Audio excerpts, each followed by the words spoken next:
everyone. Welcome to our briefing. This briefing is brought to you by WorldAware and Crisis24 Guardrail companies. The team's actionable risk management approach is backed by 30 years of field know-how. Our industry experts provide clients with the intelligence, technology, and risk services they need to protect their employees' assets and reputations. Our first presenter today is Dr. Olivier Guillard. Olivier is chief editor of Crisis24 based in Paris, France. He holds a PhD in public international law and is also a regular contributor to the French media, commenting on current events in Asia. Olivier is going to provide an overview of the recent coup in Myanmar and 3 possible scenarios for the near term. Olivier? Thank you, Mary. Hello, everybody. Thank you for joining us today for this webinar dedicated to what is currently going on in Myanmar. Myanmar or Burma is the same word for very strange and same country. For people not familiar with Myanmar, let's try to dedicate a couple of seconds on trying to put Myanmar at a glance with a few details.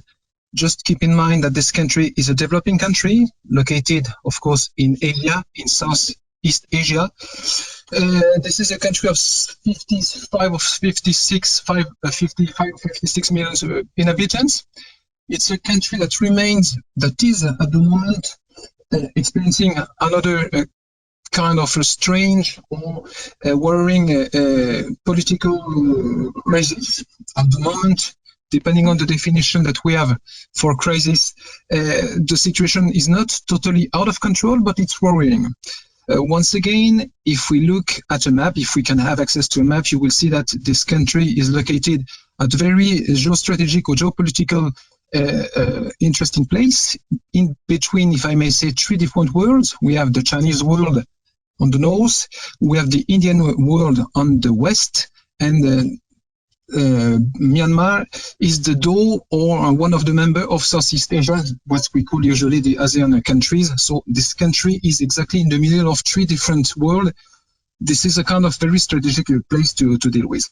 Once again, before we start to speak about what is going on for the last 10 days now in this volatile country, let's keep in mind that this country is, alas, for the people, really familiar with crisis. When there can be political crises, there have been so many. They're familiar with military coups. They're familiar with the fact that democracy remains really fragile in this country, despite many attempts during the last decades to try to put her in a best and a stronger position. This is a country where military remains the most powerful people, despite the fact that some neighbors and the international community would be happy that things change and that the democracy finally prevails, this is not the case today, as we can see. And this is a country where, depending on the decade, depending on who is in power in Naypyidaw is the official administrative capital of this country, the international community, the Western world more specifically, would be really happy to join Myanmar in the club of good guys, let's call it this way. It has not been the case very often during the last few decades. If you remember, between 1962 and 2010, 2011, the military were in power and they were really tough people dealing really strongly to each and every kind of issue with the people, with the economy, with the regional issues. And this is a country that remains today, to a certain extent, really out of reach for the external world. There's a few exceptions, we will discuss them. If you do agree, once again, if I try to summarize what has happened during the last couple of months, let's remember that a quarter ago, general elections took place. It was on November the 8th.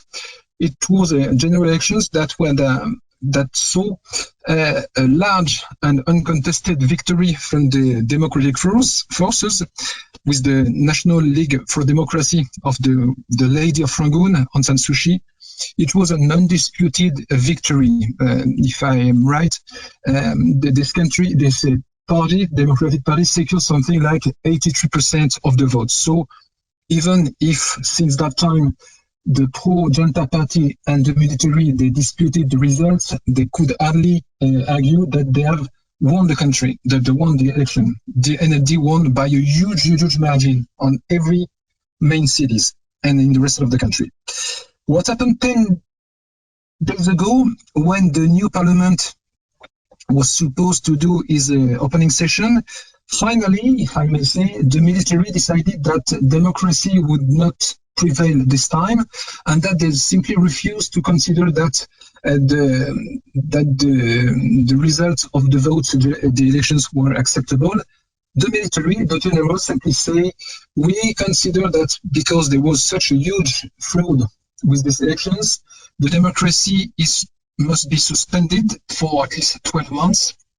Then the military, we do go back we are back at the aim of the country, and as long as a new and more satisfying democratic system and a new kind of political sphere is ready to deliver to the people. It was 10 days ago. Where are we 10 days later? That means today, in February the 11th, there are general protests, popular protests in each and every main, large and medium country, in each and every different states inside this federal state. The protests remain mainly peaceful for the moment. There have been no example, no proof of violence from the democratic protesters, from the democratic camp, from the normal citizen. And on the other side of this kind of battlefield, we have the military, we have the police. They, to a certain extent, refrained so far to suppress or to repress this popular movement. There have been examples of some violence, but so far we have only one people that, unfortunately for this woman, that died. The use of violence in this country, where it has happened in the past, in 2007, for instance, or in 1988, where the military and the police can easily use violence, so far they refrained. So, next slide, please. Okay, so 10 days after this last crisis started, where do we go? What is supposed to come next? We propose today eventually three scenarios, possible scenarios. We don't know if there may be many more, but generally speaking, when we have discussed with many actors, with many players, with many observers, based in Myanmar, based in the US, based in Europe, based in different countries in Asia. And if we may say, we have three more likely scenarios. Scenario number one, scenario number three, scenario number 2 or 3. Sorry. The scenario number one is the junta and the middle way. This is a scenario where we see that the junta eventually accepts to stop the military coup and to return power to democracy. Democratic leaders. The scenario number 2, we'll elaborate this a bit later, is what we call the one step forward, two steps backwards approach. That means that the junta accepts to discuss with protesters and with democratic forces, allow the democratic process to come back, but remains more or less at the very center of the power. And the scenario number 3, I mean the third, is it's not the best for the people, it's not the best for the image and the situation of this country. It would be a scenario where the military junta decides that they put an end to the protest and that they go back to the old days of the very tough military junta. Next slide, please.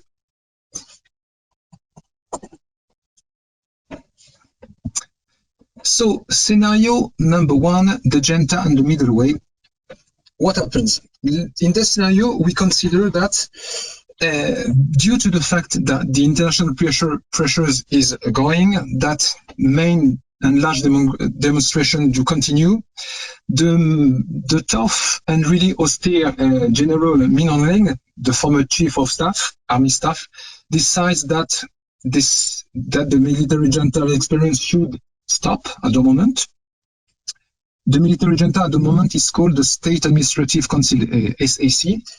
Then the military generals decides to dissolve this state administrative council, decides as well to release all the democratic leaders, among them, of course, Aung San Suu Kyi and the president, decides as well that the parliament is able to function, if I may say, and is able to organize his opening session. And finally, after a matter of days, of weeks, the second real democratic government with people from the NLD is able to do its job. And then this is probably what would have the military in mind if they accept to go back to their military building or the military caserne, if they accept the democracy and the democratic leaders to go back for 5 more years. They want at the same time that the future president is from the military camp and eventually would be Min Aung Hlaing himself. This is a scenario that we were discussing a few minutes ago before we started this presentation with people in Burma. Scenario number 2, please. Thank you. The scenario number 2 is about a 1 step forward, 2 steps approach, 2 step back approach. Well, what is the scenario about? In this scenario, we have the military general that they do decide not to radicalize the situation. They accept a kind of minimal dialogue approach with the NLD and the protesters, something that has not been done so far at the moment. They do consider that for the benefit and for the better of the country, that an hybrid model of government with a sharing power between the military and the democratic forces would be selected and a good idea. So they accept that the NLD forms the government. They accept, but at the same time, the democratic forces would be compelled to accept that in a very short-term future, that means from 6 months to 12 months, that the current military leader, General Min Aung Hlaing, would become the next president, let's say eventually sometime this year or next year. And to make sure that the people and the democratic forces do understand that this is an offer that would be difficult to be rejected by the democratic forces, the military say that unless, in case you do refuse this kind of proposal, we would not, the military, the police would not be afraid to repress very strongly the people still present in the street, like they did a couple of decades ago, or like they did the same time 14 years earlier, with many killed in both cases. Slide next, please. Thank you. Then we reach now the third scenario proposed here or discussed here. It's of course the one we don't want to happen, but still, when we look at the very last moment, things that occurred during the last 3 to 4 days, the fact that the general refuses to recognize that the elections were regular, that they were really acceptable with the result. When we consider that this general 3 days ago in the evening spoke about the fact that they would not, to a certain extent, hesitate to, for the benefit of the country, to play with the old book by the military rules, we consider that seeing that things would eventually could get out of control, the military decide to impose a very tough martial law with a draconian curfew across the country. They would prohibit public gathering everywhere, and they would give the order, maybe it has already been given to at some point, to Riot forces to suppress any kind of defiant actions or pro-democracy demonstration in the street. That would be something that it would not refrain, unfortunately, the democratic forces and the citizens to demonstrate in the street, be it in Yangon, be it in Naypyidaw, the capital, or Mandalay, or in any different major urban center through the country. That would, alas, lead the security forces to open fire and to repress very strongly, killing dozens of people in the street, as it happened in 1988, for instance. This scenario, the situation, this very terrible tragedy would eventually be condemned by the international community and put the country into a state of chaos and fear. But alas, once again, if no one wants the scenario to occur, of course, we see and understand things during the last 3 days, for instance, that would allow leaders to consider that the scenario is quite likely. It's not totally sure, but still, no one would be very happy. No one would be very surprised if such a thing would eventually happen in the next few days, next few weeks in Myanmar. Next slide, please.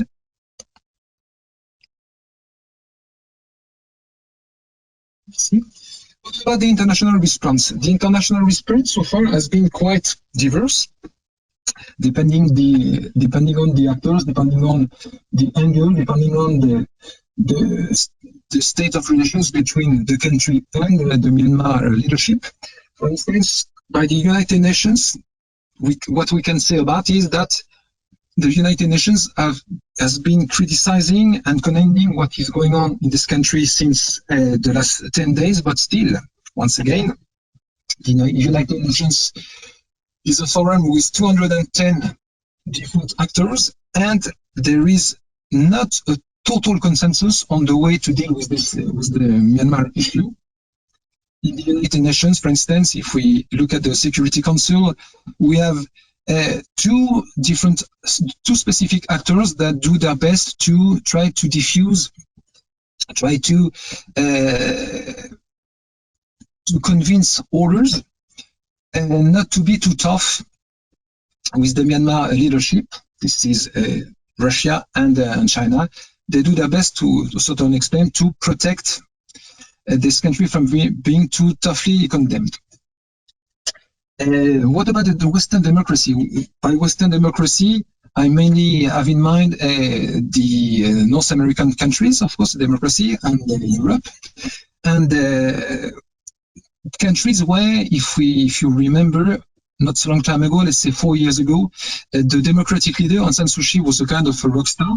She was most welcome anytime. She was seen as the pasionaria from the democratic cause and from a kind of saint. Things have changed tremendously in the last 3 to 4 years with the Rakhine crisis, with the Rohingya community fleeing the country after very terrible violence from the security forces. The Western democracy, of course, they do condemn what happened during the last 10 days and ask the military to stop their actions and to respect the result of the elections. So far, of course, they speak a lot.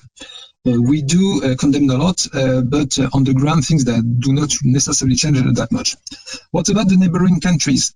By neighboring countries, we have the countries in South Asia, like India, and we have countries in the north, would be China, and in the west and southwest, countries from the ASEAN.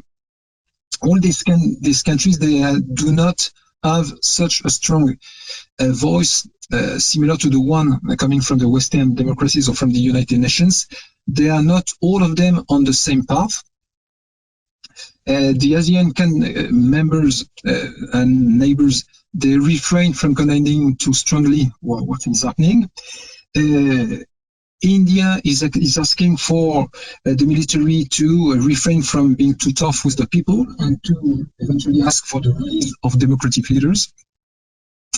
And then comes China. China has a very different view of what is going on. For Beijing, there has been no military coup. There has been, officially speaking, a very serious government reshuffle, which is quite a strange, interesting way to see what is going in this country. So there is no major consensus, international consensus on the issue, but mainly there are criticism for this military action, for the fact that they do not respect democratic value and the result of the elections. And there is, however, a major demand to the military current government is to try to refrain from using forces and to repress. So far, we can say that the international community has achieved the fact that violence has been quite minimal, and there are not many days to deplore, which is of course good. Thank you, Olivier. Our next speaker is Jason Lowe. Jason is head of Crisis24's Global Operations Center.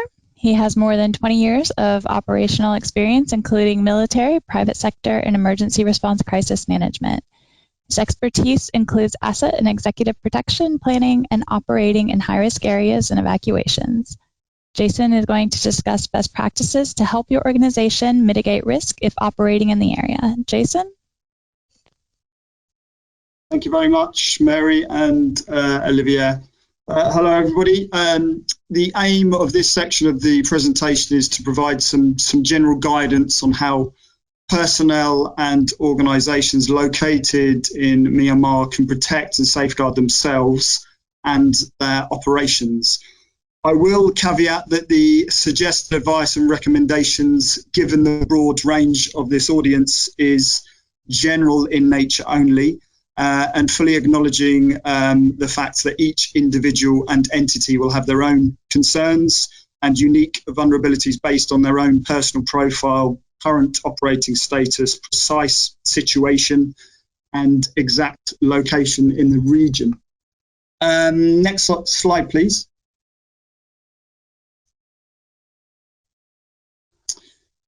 So with that being said, we have and continue to receive inquiries from organisations that have assets in country, and those inquiries are predominantly focused on and around three main topics or concerns. Number one being current and future safety and security of personnel. In other words, and for want of a better phrase, the continuance and maintenance of life safety and security, i.e. remaining safe. The communications infrastructure, or a lack of robust communications. And thirdly, can we assist on the ground in country? What's our capability? Can we provide evacuation assistance? Before discussing those specific topics in a little more detail, I'm sure the tips mentioned next will be no surprise to anybody, but always worth mentioning some standard guidance and general good practice principles that apply in this context as well in many other situations. Next slide, please.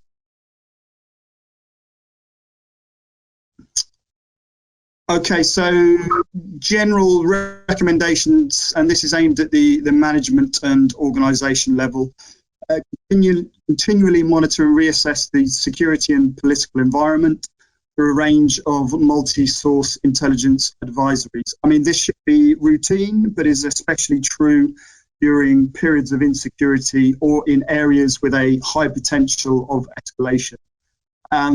You should use all available resources at your disposal. You know, for example, local in-country sources, local and international media and news outlets, health organisations, embassy notices, and of course, Crisis24 and world-aware intelligence platforms and tools. Knowledge and verified information is absolutely key to any planning and decision-making. That goes without saying. Maintain accurate lists of personnel. Ensure the personal details and relevant travel documentations are recorded and up to date. I can't stress this enough. It's imperative that you have accurate and up-to-date information. What we're talking about here is personal details, contact information, passport information, current locations, etc. You know, and this information helps you to understand your personnel and what your in-country workforce comprises of, and then your duty of care towards them.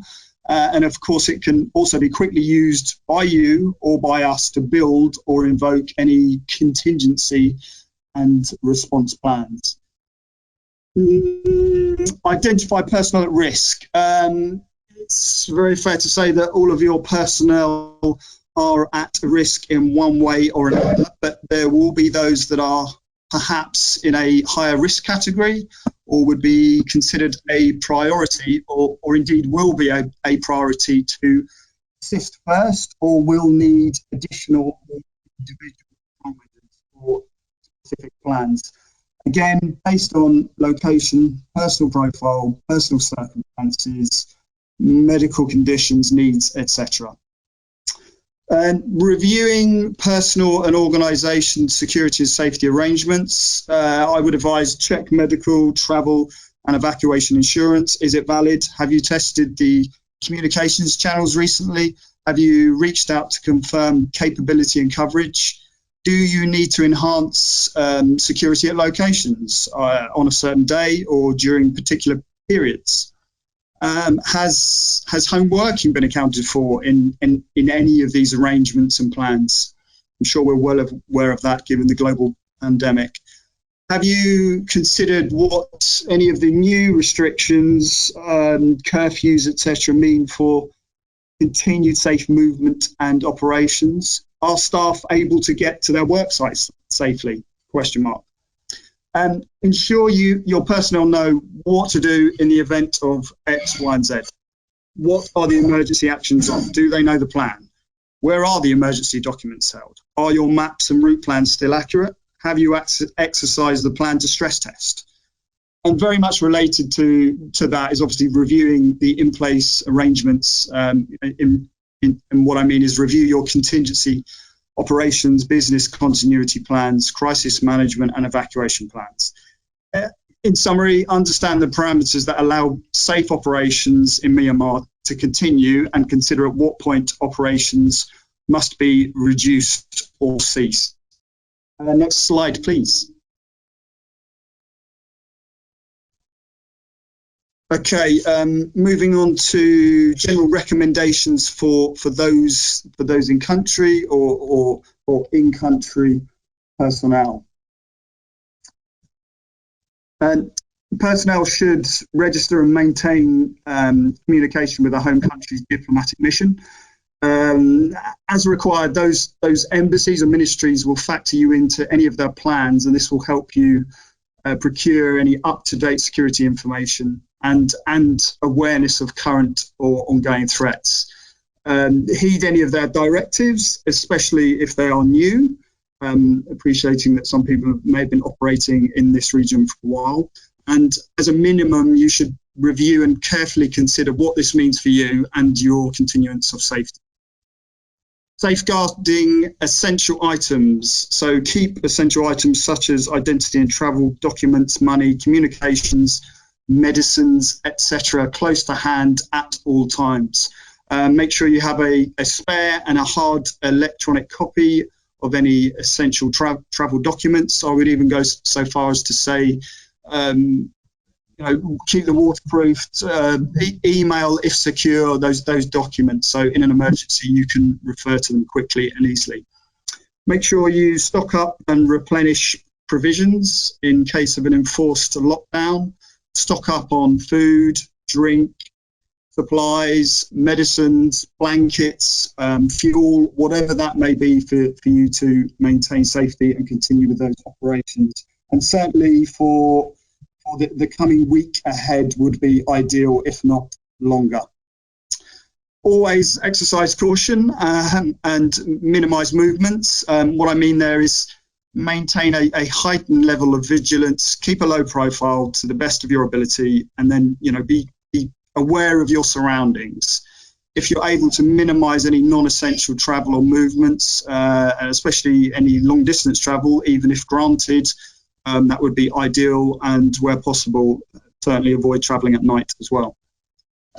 Avoid volatile areas and potential flashpoints. I think in this case, avoid any areas that are prone to protest activity. Minimise the time spent in the vicinity of security forces, patrols, military positions.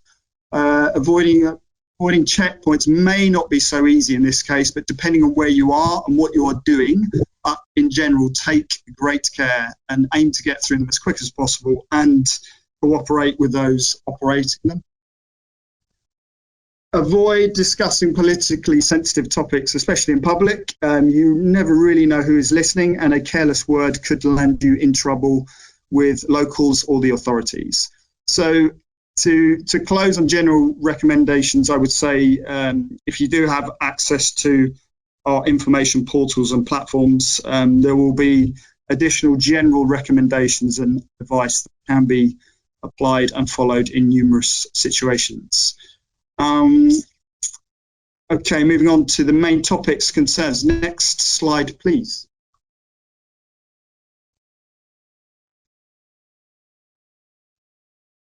Okay, so current and future safety and security of personnel. If you have not already done so, you should certainly check in with those personnel and liaise with any local contacts. This will obviously aid assessment that you need to take. This will primarily help twofold, I would suggest. Firstly, by garnering some additional ground truth. How do your personnel feel about the situation? Are they worried? What are they seeing? Where they are? What have they heard about transportation, flights, etc.? Even protest activity. And secondly, you'll begin to understand and be able to address their concerns, and with further assessment, provide guidance and application of any control measures deemed necessary. Assessment of personnel status and location. Okay, a very rudimentary assessment of personnel in relation to an obvious threat at the moment would be demonstrations. Simply, are personnel or operations located in the vicinity of demonstrations, or are they in very close proximity to the demonstration focal points? For example, are they near protest sites, government buildings, close to any target for the demonstrations? Are they located along the protest arterial routes, etc.? If you have personnel and operations that are in close proximity, you may need to consider whether they should be moved. You may want to consider relocating them away from any known or likely demonstration sites. Or if you cannot move or do not want to move, you should, as a minimum, secure yourselves, your accommodation, your office, perhaps enhance some of those current security measures that you've got in place as best you can. I think in terms of message to in-country staff and personnel, it's really avoid demonstrations, avoid the crowds, avoid the security services when and where possible. Do not take pictures, do not get involved, do not compromise your safety, and as best you can through multiple sources, keep abreast of any planned demonstrations, and then factor in the increased security forces that are going to be present, either at those demonstrations or at checkpoints, and the disruption that will cause to business and transport during those periods of protest activity. I will say at this stage, and a big caveat here, there's generally no indication that those not involved in the demonstrations are a target for either faction.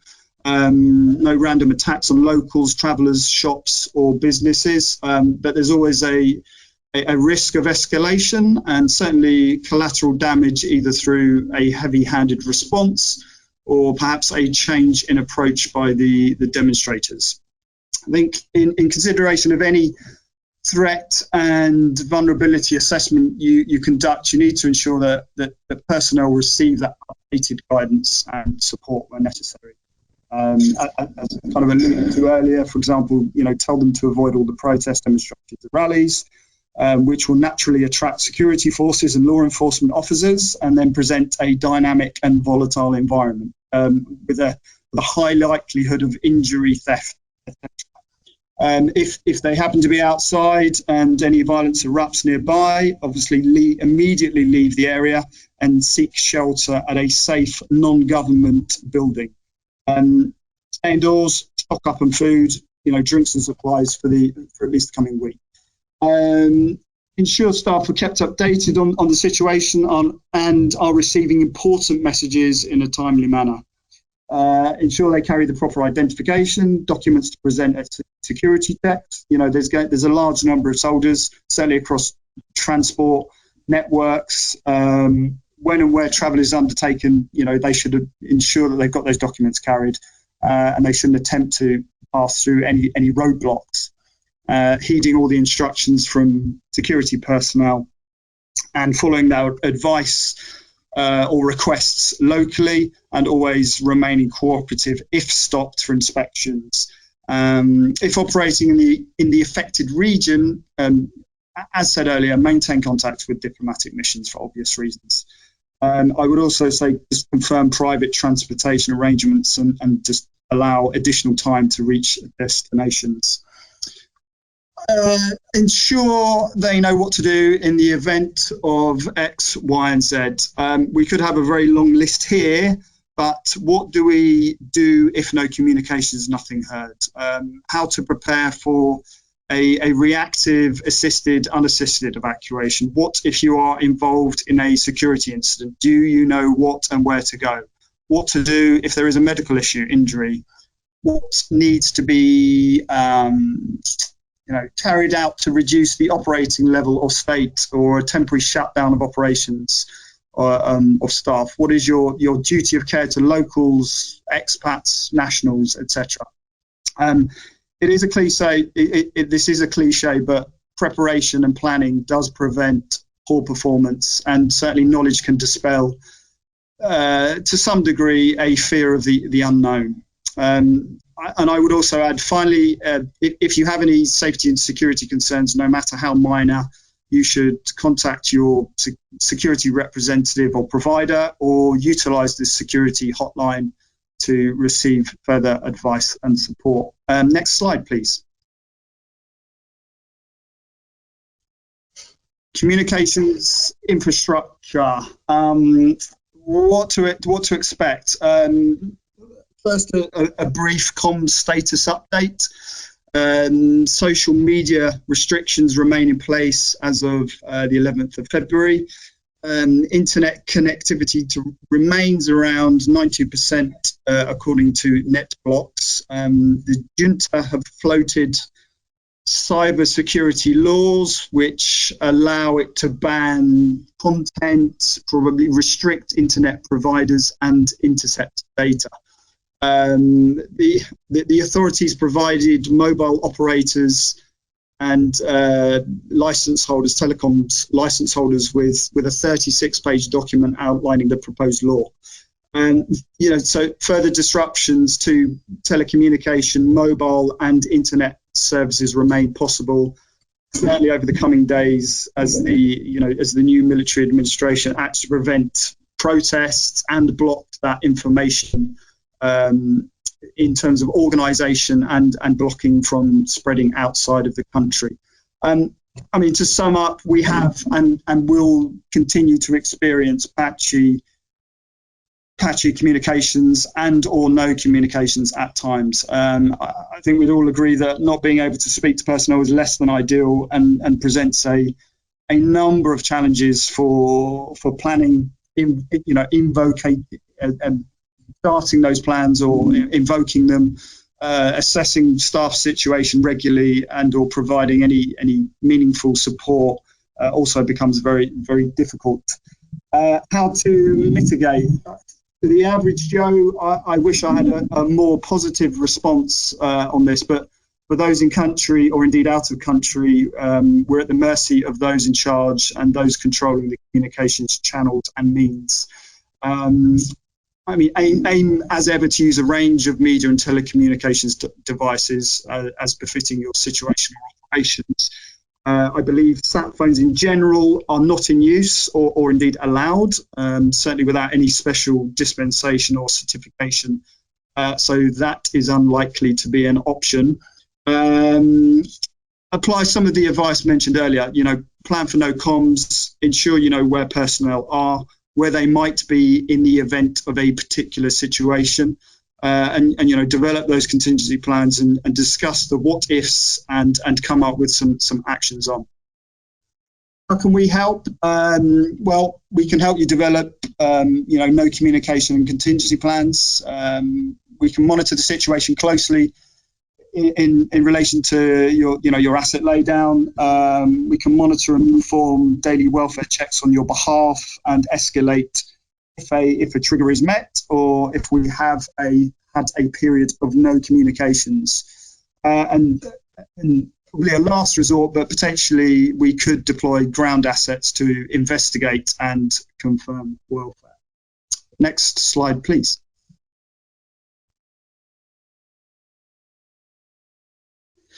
So assistance and evacuation capability. Movement status, two main headlines really. International flights remain suspended as of the 8th of Feb. Myanmar National Airlines announced that domestic flights and some relief flights to repatriate their citizens have resumed, and that was as of the 4th of February.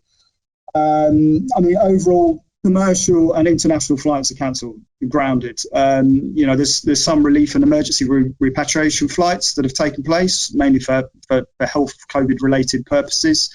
And there may be more planned, but in general, there are no flight corridors for extraction at the moment. Options, our stance currently, and this stance is obviously dynamic and subject to change, but we're unable to offer any immediate option for extracting personnel out of country. And we would echo the advice provided by a number of embassies, which is shelter in place. Key advice here is to make yourself known to the embassy, and if they have any plans or you qualify for assistance, they will account for you and keep you updated.